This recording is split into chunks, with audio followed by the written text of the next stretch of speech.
Welcome to the interview on France 24. I'm Philip Crowther in Washington, D.C. It's just over a week now since the second presidential inauguration of Barack Obama, and just over a week also since the inaugural speech in which the president outlined his priorities for a second term, some of them rather surprising, like climate change and gay rights, others less surprising, like immigration reform and gun control. Largely absent from that inaugural speech was U.S. foreign policy. And we'll try and right that wrong here today with our guest on the France 24 interview, former National Security Advisor to both Presidents Gerald Ford and George H.W. Bush.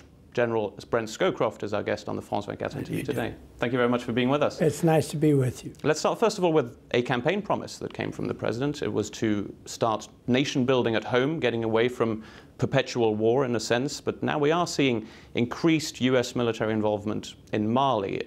How far do you think the United States will go in Mali, and will they stay for a while, basically?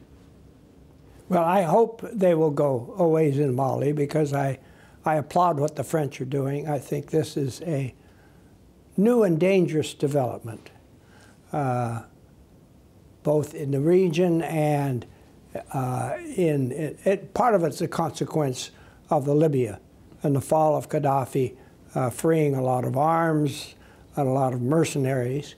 But in addition, there seems to be a drug path from Latin America up through Mali into North Africa and Europe, and I think that's very dangerous for all of us. So I applaud what the United States is doing to help the French. How long can we expect the United States to remain involved militarily right now? We're not looking at boots on the ground, and the promise has been that there will not be any. Would that be your prediction as well?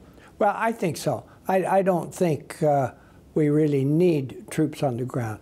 Now, the French are doing a wonderful job, and the Africans are helping to the extent that they can. This is not their kind of warfare right now, but it looks like things are going quite well. Are we looking at a lasting front in the fight against terror, to use that term, the fight against Al-Qaeda, a new lasting front in that region? I expect we are. How much of this is simply the natural aftermath of Gaddafi, his fall, the mercenary armies that he had dispersing, all the arms caches dispersing, and how much is a new front in a politically very sensitive area? Now, the Obama administration likes to say that Al-Qaeda leadership has been decimated. Would you agree with that, considering that we are looking at a new front opening up in that region? Well, I think the leadership is decimated to the extent that it is not as centralized as it was before. In a way, that makes it even more dangerous. But I think Al-Qaeda is still quite healthy. In what sense would you say? Well, the leadership has passed to more local affiliates, if you will, to the extent that they are affiliates. This is less Al-Qaeda as an organization in itself as it is a movement on the part of Islamists and other extremists who are making common cause. Would you in any way say that the United States is getting close to something that one could possibly call a victory in the war on terror, or the war on Al-Qaeda in this case? Is that a term that can be used at the moment, or can ever be used? I think it can't be used right now. Whether it ever can, I'm not sure. But this is not a small group with an organized plan. This is a sort of a mass movement, if you will, throughout a good part of the world. And I think it will last quite some time. Let's look at the second term of President Barack Obama. It's only just started.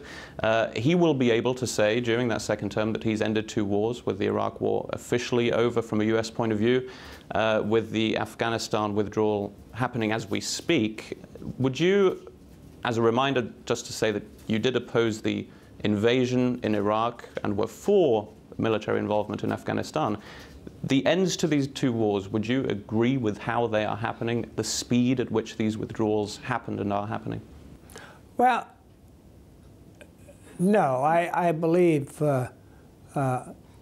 Iraq is about where it would have been anyway. Afghanistan, I believe we're accelerating a departure, and the more we accelerate, the less likely it is that the gains we have made in Afghanistan will be lasting.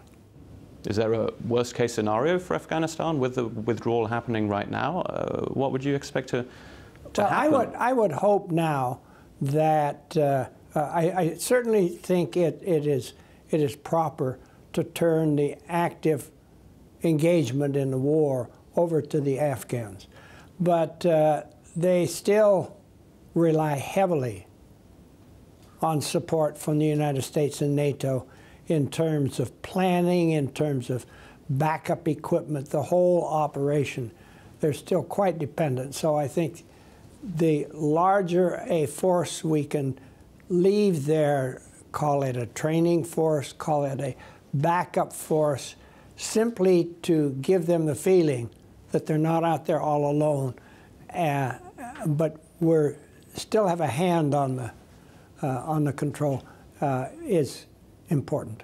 In terms of U.S. foreign policy, one of the big promises, expectations in Europe as well from this first Obama administration was to distance itself from the George W. Bush administration in terms of foreign policy more than anything.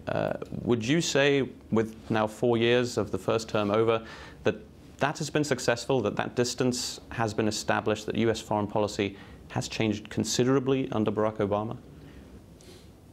I think it's changed. I think that the tone of the foreign policy is quite different. The Bush administration had an aggressive, in-your-face, practically, foreign policy. And this is much more laid-back, moderate. But foreign policy is always a function of the problems in the world. And the problems have not decreased. So it still requires a lot of thoughtfulness and energy. You say it's laid back and moderate. Is it possibly too soft? That is certainly what a lot of Republicans have been saying. Well, I don't know that it's too soft, no. But I believe it is changing in its character, because the American people, as they were at the end of Vietnam, are tired of engagement. They're tired of Afghanistan. They're tired of Iraq. So that kind of leaning forward is not going to happen anyway.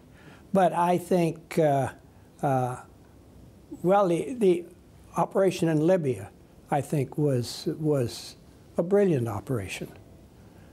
It started with a UN resolution carried out by a NATO force with the support of the local regional authorities, the the Arab League. That I think is a showcase for future involvement.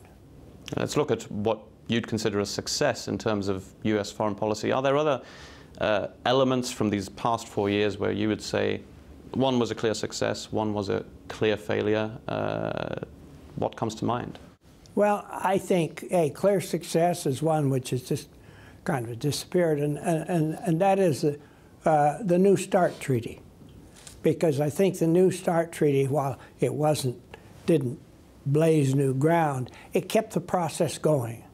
Had it been allowed to elapse, we would have to start all over again with Russia. So I think that was a clear success. Now to failures. Middle East, in general, the United States hasn't been doing too well.